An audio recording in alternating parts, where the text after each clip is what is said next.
Maka saudaraku, para pemirsa yang dimuliakan oleh Allah, bahwa musibah hadir karena Allah mencintai.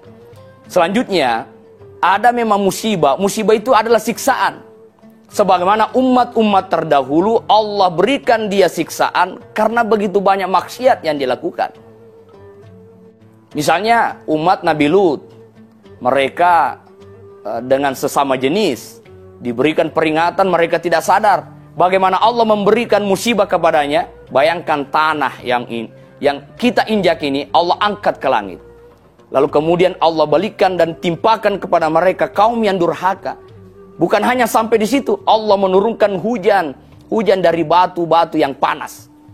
Musibah terkadang dia adalah siksaan kepada siapa? Kepada mereka yang durhaka kepada Allah Subhanahu wa taala. Lalu musibah juga terkadang menjadi penghapus dari dosa-dosa. Rasulullah sallallahu alaihi wasallam menyampaikan, "Idza maridal abdu salasata ayamin kharajat min dzunubihi kayaumi waladatuhum." Ketika seorang hamba diberikan penyakit oleh Allah, lalu dia sabar menerima dengan baik, maka keluar dari tubuhnya dosa-dosanya sebagaimana ia keluar dari perut ibunya. Maka musibah terkadang menjadi penghapus dari dosa-dosa yang pernah kita lakukan. Lalu musibah menjadi peringatan bagi orang-orang yang lupa. Nah, dari semua yang telah saya sampaikan ini, lalu bagaimana kita menghadapi musibah itu? Pertama, jika dia adalah siksaan, maka jalan keluarnya adalah taubat kepada Allah. Maka para pemirsa TV One yang dirahmati oleh Allah, mereka yang maksiat, ayo kita taubat sebelum datangnya siksaan dari Allah Subhanahu wa taala. Yang boleh saja bukan hanya menimpa bagi mereka yang bermaksiat, tapi bisa saja menimpa orang-orang yang ada di sekitarnya. Solusi daripada siksaan itu adalah kembali kepada Allah dengan bertaubat.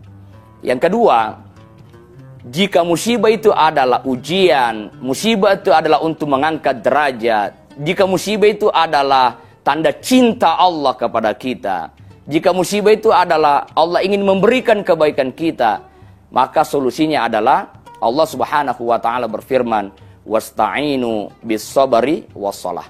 Minta tolonglah kepada Allah lewat sabar dan salat.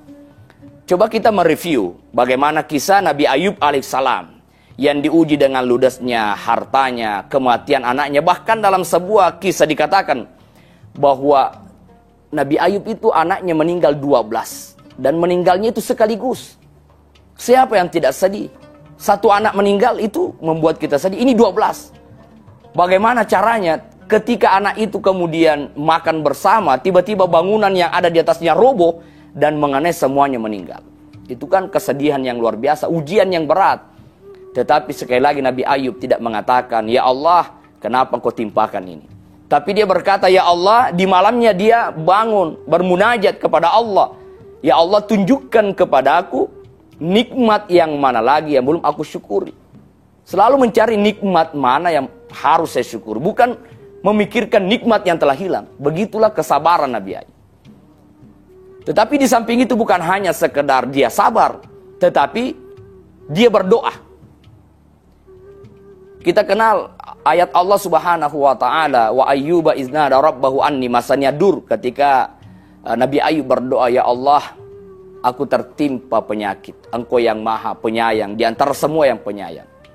Itu dijawab oleh Allah, fastajabna. Dalam kaidah kalau dia menggunakan fah di situ, itu tidak butuh waktu.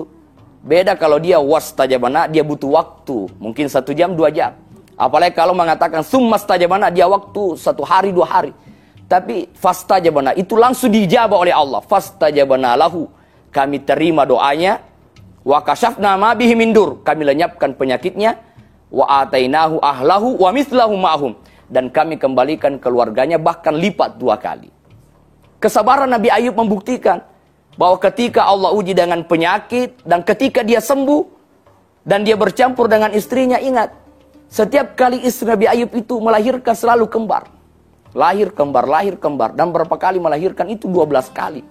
Inilah makna ayat Allah.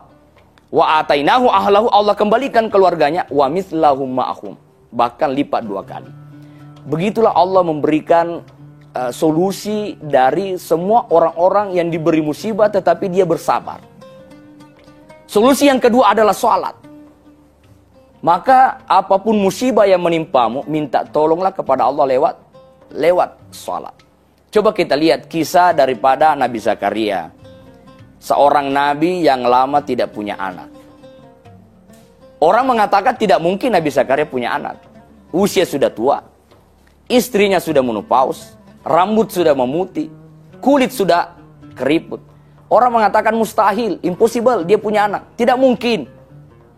Tetapi ada dua kekuatan besar yang diperhadapkan kepada Allah.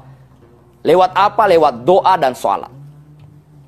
Dia berdoa, Rabbi habli min ladunka dzurriyyatan thayyibatan innaka sami'ud du'a. Ya Allah, berikanlah aku keturunan dari sisimu, Engkau yang maha menerima doa. Walau orang mengatakan tidak mungkin, dia berdoa. Ya. Bukan hanya sekedar berdoa, dia sholat. Maka Allah jawab permintaan Nabi Zakaria ketika dia sholat. Fanadatul malaika wa huwa qa'imun yusolli fil mihrab annallaha yubashiruka biyahya. Dia lagi sholat, dipanggil oleh malaikat. Wa huwa qa'imun yusolli fil mihrab. Dia lagi berdiri sholat di mihrab. Annallaha yubashiruka biyahya. Sesungguhnya Allah memberi kabar gembira dengan kelahiran Yahya, bahkan langsung dengan namanya. Maka saudaraku para pemirsa TV One yang dirahmati oleh Allah, jika orang mengatakan tidak mungkin kau punya mobil, apa pekerjaanmu? Tidak mungkin kau bisa melamar seorang gadis, dia kaya. Jika orang mengatakan tidak mungkin kamu bisa menginjakkan kaki di tanah suci lewat haji dan umrah.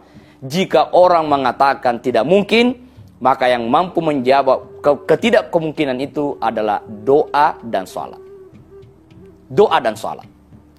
Bahkan ketika kita lihat bagaimana Allah memberi ujian kepada Nabi Ibrahim alaihissalam. Keinginannya agar dia punya anak dikabulkan oleh Allah.